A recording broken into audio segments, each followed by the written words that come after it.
Okay. Well, we are, good afternoon, everyone. We are very delighted to be here. This is a venue an audience that we typically just don't get in front of. But I think the subject matter we're going to talk about today is incredibly important to the leaders in this room, right? So let me just start off by telling you about a couple of months ago, the Helicopter Association International conducted a member survey about safety in general.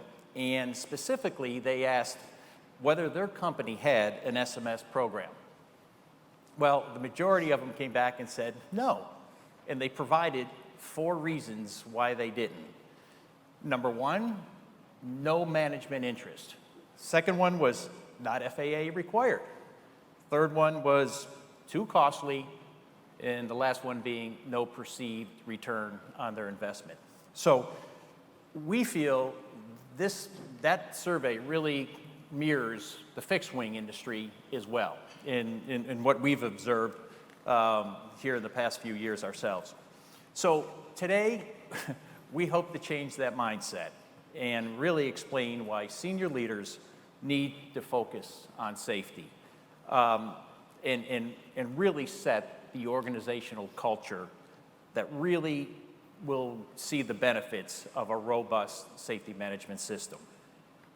So yesterday, there were several sessions that touched on risk and safety, specifically talking about the challenges aircraft management in the changing landscape, right? So the one comment that we heard was that safety potentially is a differentiator when it comes to the competitive market. So, you know, as former NTSB chairman Robert Sumwalt said, SMS isn't something you have, it's something you do. And I think that speaks volumes of how the implementation process works. So we've assembled a real cross-section of industry leaders today, and more importantly, safety advocates. And one of the things I just want to kind of introduce each of them, and I think this cross-section that really represents an OEM, you've got the insurance underwriter, and you've got a charter broker. So I think that diversity really kind of focuses on what each bring to this SMS platform. So with that said, I'd just like to start off by asking Tom if recently there's been several high-profile accidents, and most of those suggested there was a lack of organizational safety and oversight as a contributing factor. Could you elaborate a little bit more on that, Tom? Thanks, Brian. Over the last 5 years, there's been 10 business aviation accidents on average. In fact, if you go back 2 decades, that number hasn't really changed. I hate to be Debbie Downer here on the last day of the symposium, but we really should be doing better. Obviously, Part 121 operations are the gold standard in safety and the number of movements that they have each year. And the NTSB continues to harp on safety management systems, specifically lack of system that is incomplete or one that's not functioning optimally. So we hope to maybe discuss some of these things. That what is it about safety management systems specifically that could have prevented these incidents and accidents? I will kind of give you a leading answer to that, and culture is king. And that's one of the reasons why we're here today. We wanted to take the opportunity to address you all to look for some help in getting the message out, because in my view, we're going to have to do things differently. We're going to have to be disruptive in order to break this cycle of 10 accidents a year. Yep, great. So Todd, just to play off what Tom just shared with us, SMS sometimes is looked at as a checklist. Can you explain your company culture and the way you guys do business that changes that dynamic? Well, I'd love to spend all day talking about that, but I won't. Instead, I'm going to build on what Tom said and just have a question for the audience. It does not take an accident or incident to reveal whether or not you have a healthy culture that is a backbone of a safety management system. It can be something minor. So let me take you through something that happened to one of our clients 2 weeks ago. And I'm going to ask you, if you're in the audience, I want you to just sit back before I start and try and visualize. Are you personally prepared for something like this to happen on an airplane that you bought or sold? Are you prepared to respond? Are you prepared for the potential reputational damage to yourself or your company? Okay, now that you're holding those questions in your mind, let's go. What if I told you that on a clear, perfect day at a major airport on the East Coast, a light jet landed and blew a tire, and everything was fine? That sounds great, doesn't it? Tires blow. Takes a few weeks to get them replaced now. Hashtag supply chain problems, etc. But what if I told you that that event was being live streamed by a church bishop to over 120,000 parishioners at that very moment, and words like crash were used? Now let that soak in. Are you ready? Are any of you ready? So what we did in our company culture was we activated our emergency response plan. And we're a small company. Let me just make it perfectly clear. Budget is not the issue here.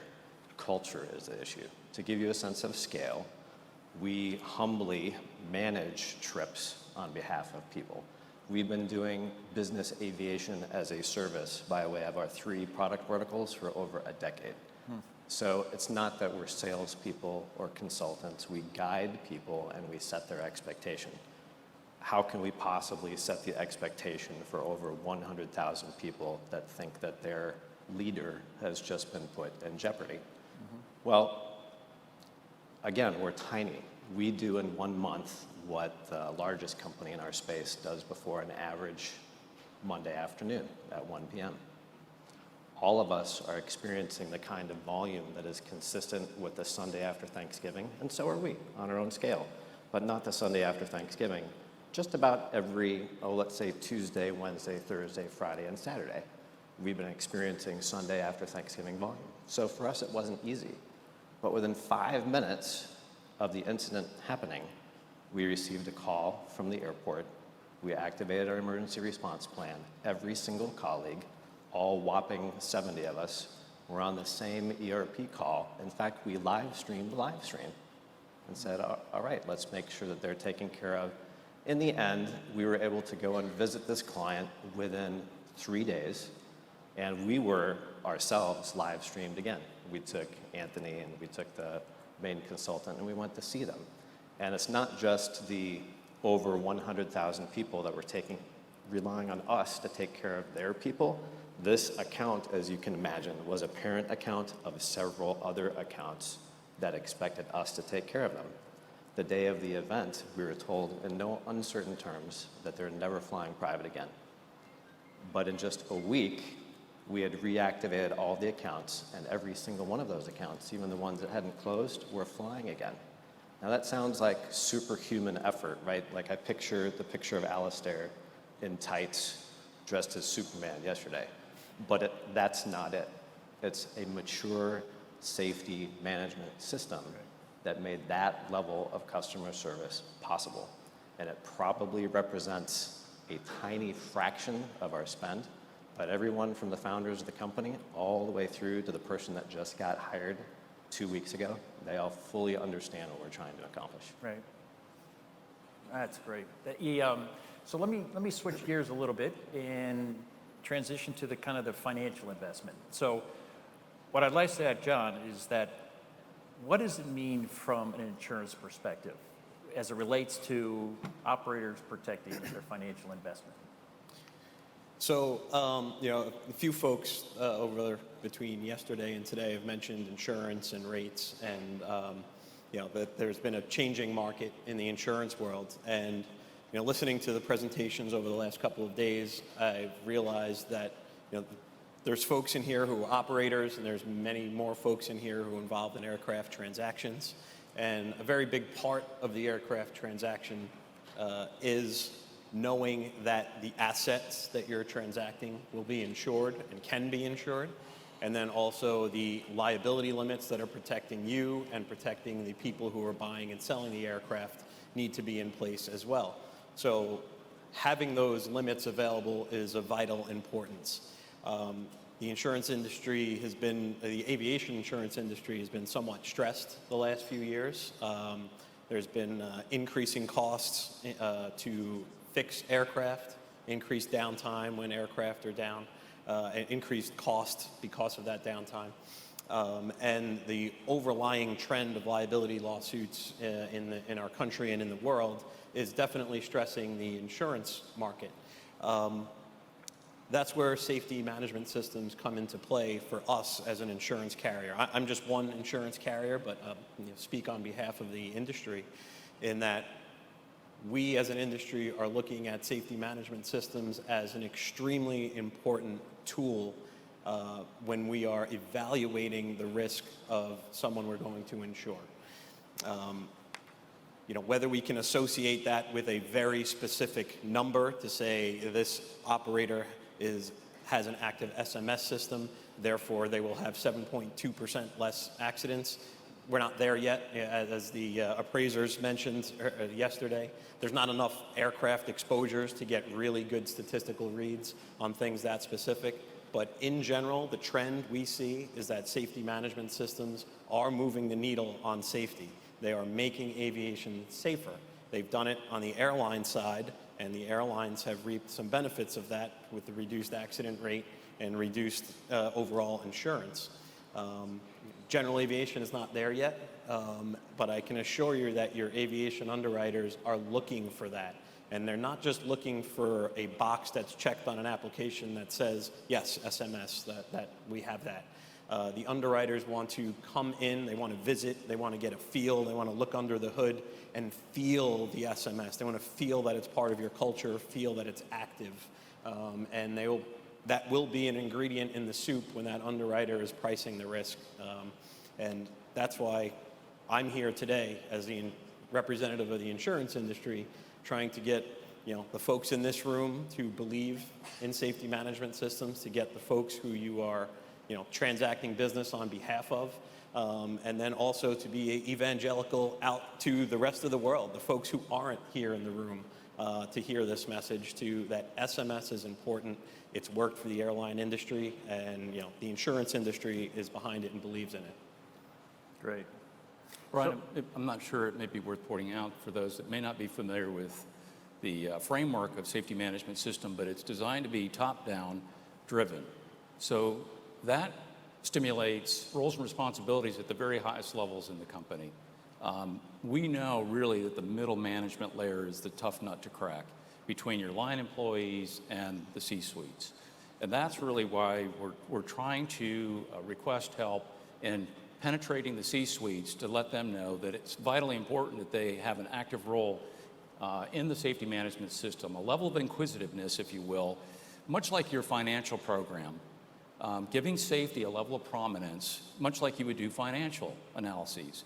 Yesterday, or over the last 2 days in this conference, I noted several trigger events that would be ripe for a safety risk assessment, whether it's staffing shortages, air crew and mechanics, components, supply chain issues. Any of these things are excellent trigger events for a safety risk assessment. And as Todd had mentioned, emergency response planning, the safety management system, I consider an umbrella. It's a system of systems. So aircraft incident and accident response or disruption to your operations are integral to your business continuity planning. Well, that's integral to safety management. Now, the challenge for us in many ways is this is voluntary, at least for the preponderance of us in Part 91, 91K, and 135. That's probably going to change soon with 135. Manufacturers are probably going to get some love here with some rulemaking as well, to have a safety management system for design and manufacturing organizations. And then the Part 145 guys are going to feel the love at some point with rulemaking. What we would really like to see, much like immunization mandates, is rather than having it mandated, adopt it voluntarily. We know what the secret sauce is in having an effective safety management system. It's not rocket science, but it requires a little bit of effort, really chump change in terms of cost. But the return on investment can be huge, not just in cost avoidance, but once you get to that safety nirvana state, as I like to call it, where you're being proactive and generative in your safety, you're already thinking ahead of your risk. And that was mentioned several times over the last couple of days, is risk, whether you're talking about financial risk, liability risk, operational risk. This is really the forte of a really good operating safety management system where you have the safety risk management process well engaged, and then you have the safety assurance function that close loops the process. It doesn't just end with safety, though. So what I keep butting in, they're used to me interrupting, sorry. So what I keep butting in and saying is the results from an effective safety management system is a culture, a series of behaviors in any organization, big or small, that has incredibly good unit economics. And we're going to ask you how one might measure some of these safety management systems, like what are the tools, what's the basic vocab that everybody in here should know, especially if it's voluntary. But I want to speak to results for just a second. So you asked me about us. It's one of our favorite topics, so I'm going to talk about us for a second. A humble group of about 70 people managing about 2,000 clients. Well, what's going on with those 2,000 clients? Our retention rate is 94% in this environment. Well, what about the other 6%?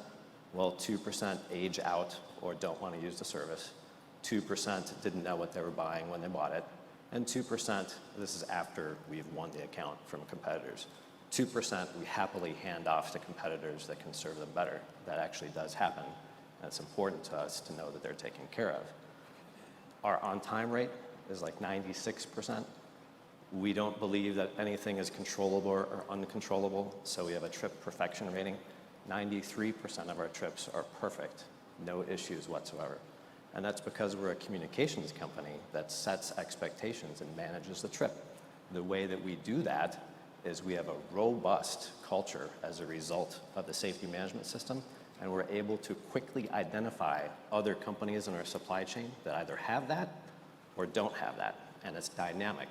So on the customer side, we call it account telemetry. There's about 100 factors that we measure on an account to be able to predict what the client is going to need on their next mission. But for the operators that we utilize, there's also, unfortunately, a 100-point scorecard where we're dynamically auditing them. It's not a one-time, we do rely on the third-party audits, but that's a starting point. So what does that do? Well, I'll tell you two more stories. In this environment, and I want everybody here to tune in at 5 p.m. Eastern, where the brokers and the suppliers are going to talk about how to exist in this extreme supply chain crisis environment. It's going to be a really good session. But the two stories that illuminate both of these sessions, we helped a client pay over $600,000 for a trip on a large aircraft. When the crew showed up, they were wearing T-shirts and board shorts. And they said to the lead passenger, and I quote, "In this environment, given the pressure on our schedule, this is what you're going to get." They didn't have masks. And they responded when we asked them why they weren't wearing masks, "Our company doesn't supply masks, and we're all out, and there aren't any at the FBO." So guess who had to cancel the trip and resource the trip? Would it surprise you to know that the operator is attending the conference? Story number two. We all know about the wedding, White House, and funeral missions. We had an aircraft mechanical where one of our primary clients, like been with us for the entire time we've been in business, their daughter's wedding, the day before the wedding, a party of 12, aircraft mechanical.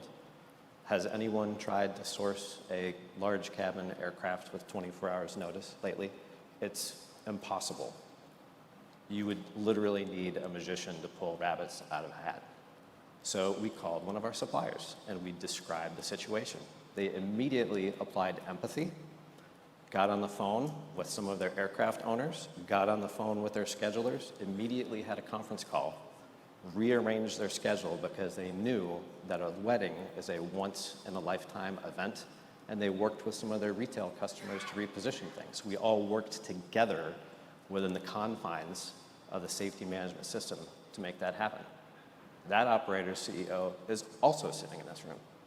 So there's two distinct approaches to how the work gets done, but you can see from the client's point of view obvious indicators as to whether or not the culture is healthy, like someone says, the behaviors that are evidence of a safety management system, or unhealthy behaviors that indicate there's a system being operated that is under too much pressure with too high a level of risk, an intolerable level of risk, in my personal opinion. So I think somewhere is what are the nuts and bolts of building this together? What are the essential elements? And I yield the floor to find out what those are from a technical perspective. So we talk about, at times, how do you measure and quantify that your SMS program is working, right? And we talk about safety performance indexes. We talk about various tools that are out there to really determine whether it's working or not. And Tom, I think, alluded to, having an SMS is like having a financial statement. You get audits, you determine some by method of performance that you're meeting your objectives, right? So, other than an SMS, one of the things that we're pretty proud of at the Air Charter Safety Foundation is that we look at that term pathway to safety and how you as an organization start off with what we feel is the foundation to everything, which is a just culture. And then you move into SMS. Then we even advocate for industry audit standards. And then you layer that with an ASAP program, Aviation Safety Action Program. And then we are in the process of also putting together an FDM, a Flight Data Monitoring Program as well. So when you start looking at what the advantages of putting together a plan, a long-term plan, I think these are the tools and the resources that will help you get to that end game, right? So I don't know if any one of you want to elaborate a little bit more on that and what you guys may be doing and utilizing those tools or not, but I'd like to hear that. Yeah, so I think you hit it. The culture piece can, in my view, and should be, in my view, measured, and that's usually through surveying.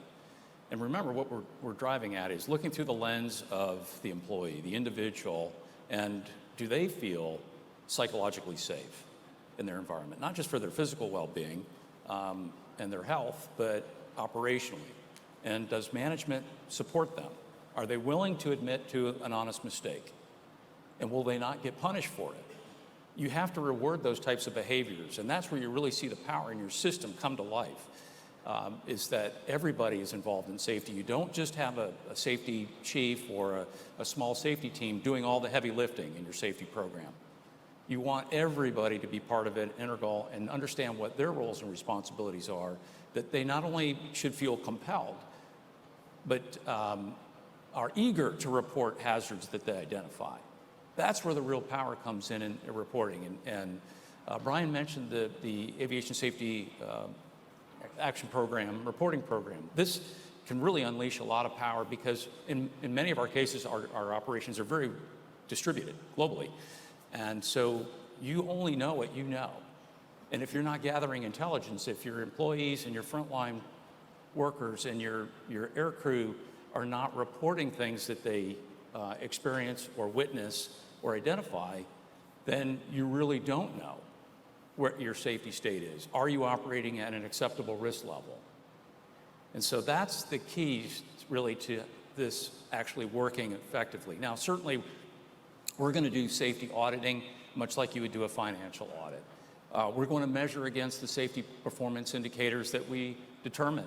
And you do that up front when you develop your safety management system, and for that year, you define what those safety performance objectives are, and then measure yourself against those, much like you would do a financial or anything else in your organization. Again, we're just trying to balance production and protection, living in what the safety management manual for the ICAO organization would say is your safety space.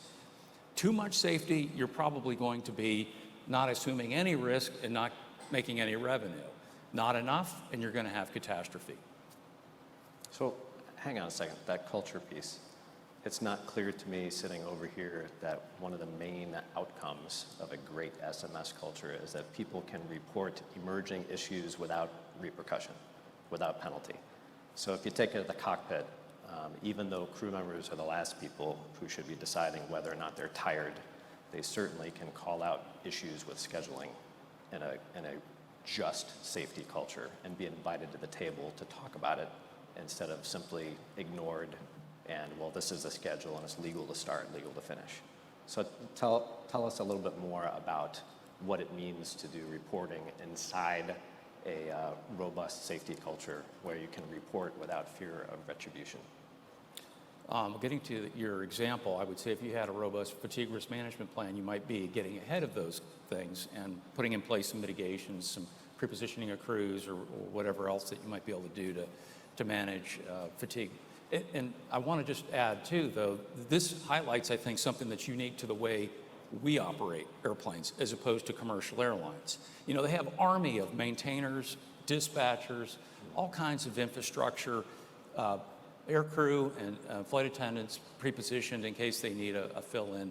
That's really not how our operations are defined in many cases. If you have a small flight department, maybe you have a one aircraft operation flying for a high net worth individual, you're pretty much it. You may be calling all the shots. And so you may ask, well, how do you do safety management system if it's just a couple of people? Well, we rely a lot on the auditing process. And so we want that to be very robust in our industry. And they shouldn't just come in and give you a gold star at the top of that audit. What you should be looking for is some real findings, some things that they uncovered that could really improve and mature your system. Well, I like that piece on scale. What about smaller organizations? So where I was going, and I'll pivot back to you and Bryan, is on top of that reporting structure where there's no retaliation or retribution for pointing out problems. What we've done with significant success is we've layered on top of that the same type of internal reporting when it comes to service failures. So any colleague internally that dropped the ball, it's not that they dropped the ball, we identify it, we determine how to not repeat it again, and then we retrain everybody, sometimes within hours. And it is thought of as a virtuous situation to bring those things forward. That's how we maintain those 100 points of account telemetry. So we enjoy working with the smaller operators because we openly share that data with them. They didn't have customer service telemetry before, now they do. They didn't have the type of data that we look at, really nuanced things like stuff that's available from swim data about the airplane. We provide that to directors of operations. It's truly a collaborative effort. And the reason that we did that was we determined 4 years ago, it was a hypothesis at the time, that service failures are early warning indicators of safety issues at the operator or at the FBO or at the people doing paperwork as part of the process, hint, hint. That is now not just a hypothesis, it's a theory on its way to a law, but the current supply chain crisis is causing noise on the line. A lot of us in this industry have been sending out letters to clients saying, I'm sorry, you just need to expect really bad service for a while. That's not consistent with what we're trying to accomplish. Because if you make your service level as high as possible and you have a just safety culture supporting it underneath, you can stay ahead of these risks before they manifest themselves in serious situations. And we've seen it again and again and again. So it's almost like we're here pleading with you. If you're sitting in the room and you have this internal narrative going, I don't have anything to do with safety. We have our safety guys. They're impossible to communicate with. They're highly technical. We're here for you because we want you to roll up your sleeves and understand that no matter how minor your interaction with the industry, you have a personal, professional, and ethical responsibility to help the entire rest of the industry elevate its level of safety. I think I might just add on top of that, just from the insurance perspective about what we look at with respect to this. We want to see that this reporting is going on, whether it's ASAP programs or FDM programs that are collecting data and being analyzed. We want to see that those things are happening actively. We don't go in and look at the details of the data and use that to underwrite or say this, they are reporting issues that we think are dangerous and therefore we're not going to insure them, or we're going to, take some other sort of underwriting action. We want to know that people are doing it, actively using it to make themselves better, and that's as deep as we'll go. We don't want to get into the details and use that to penalize people who are doing this. We want to encourage that as much as possible. If I could add, I mean, Sure. And I'm glad John's here, because to me, I think the insurance industry can really enable the behaviors that we're really looking for in terms of safety management and establishing an acceptable risk profile, which now you can engage with your insurance provider and maybe get some discounts. Again, just another link in the chain that can help us get to a healthier safety state within our industry. I mean, if you just take a look at the automotive industry and insurance, you've got Mayhem now licking Tina Fey's face as she's trying to concentrate on her driving.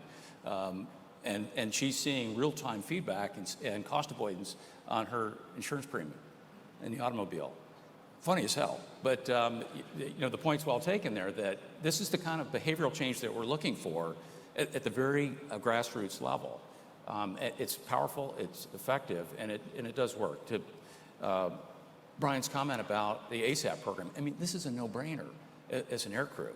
You make an honest mistake, altitude bust, heading deviation, and now because of the FAA's compliance philosophy, I think now called compliance program, I could be wrong, but they want to engage in the safety lessons learning.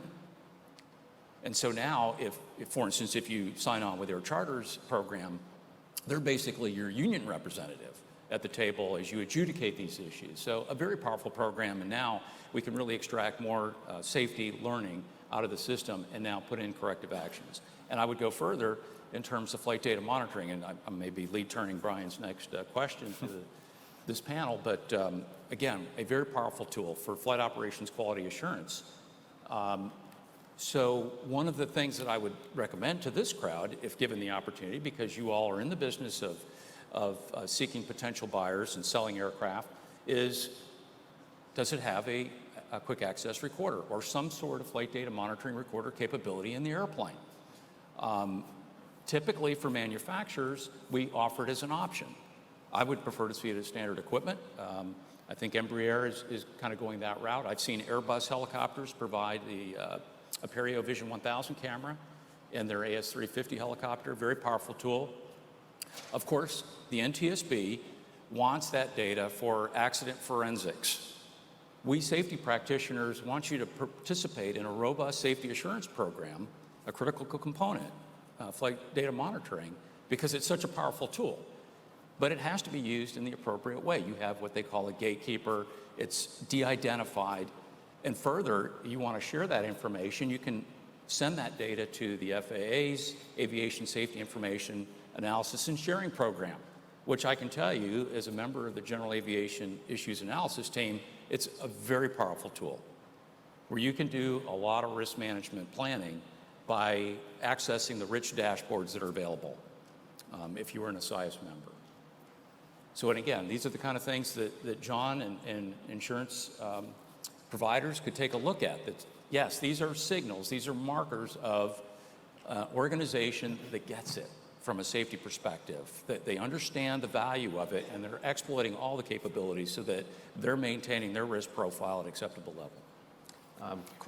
Question for you though, and I think you're pointing at it. We'll take questions. I know personally in our organization, we definitely blend the elements of quality assurance, and SMS. Can the two of you kind of dissect that a little bit, because you hear the same vocabulary in both spaces? Is there a difference between SMS and QMS? How do they work together, or how do they stand apart? You want me to correct that? Yeah. Well, SMS was born of quality management system. Me personally, I don't decouple safety and quality. To me, they need to be linked closely together, even though many organizations, especially manufacturers, you still have two different organizations, but they need to work synergistically. Because we know that in the product safety domain, a quality defect can manifest itself in an aviation safety risk. So in short, that's why it's important. Many of the same type of principles for both, because obviously SMS was, like I said, born of the QMS system, but they can have a very good cooperative relationship, especially in the product safety domain, or in service quality, if you want to just change the acronym a little bit. But very powerful. We got a question that said, Bryan, can you talk a little bit more about ACSF's flight data monitoring program? Also, will it help small operators and safety assurance piece of the SMS?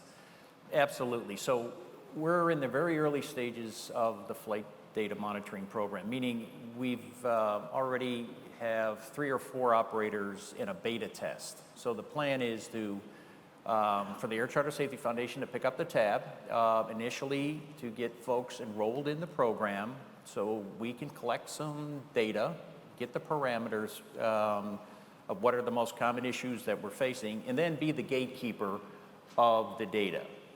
So our whole mission when it comes to the fact that we're looking at small to medium-sized operators who don't have the resources, who don't have the time, who don't have the the necessary investment to make, is that's where the Air Charter Safety Foundation comes in, as far as being coaches, mentors, to all these programs that we're offering. So FDM is really, we feel, the element that really just complements the other safety initiatives and programs we're doing. We always say the expression, ASAP, or FDM will tell you what happened, ASAP will tell you why it happened, right? So it's a great way to really determine exactly what is going on, not only in the cockpit, but what the data sharing as well.